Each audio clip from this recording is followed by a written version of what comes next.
So ayun guys, ang aking mga alagang manok. So napakarami nila.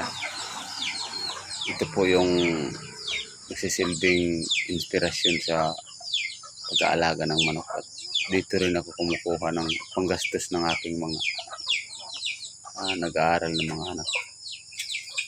Pag lumalaki sila, binibinta ko at dito ko pinambibili ng kanilang mga pangailangan sa paaralan.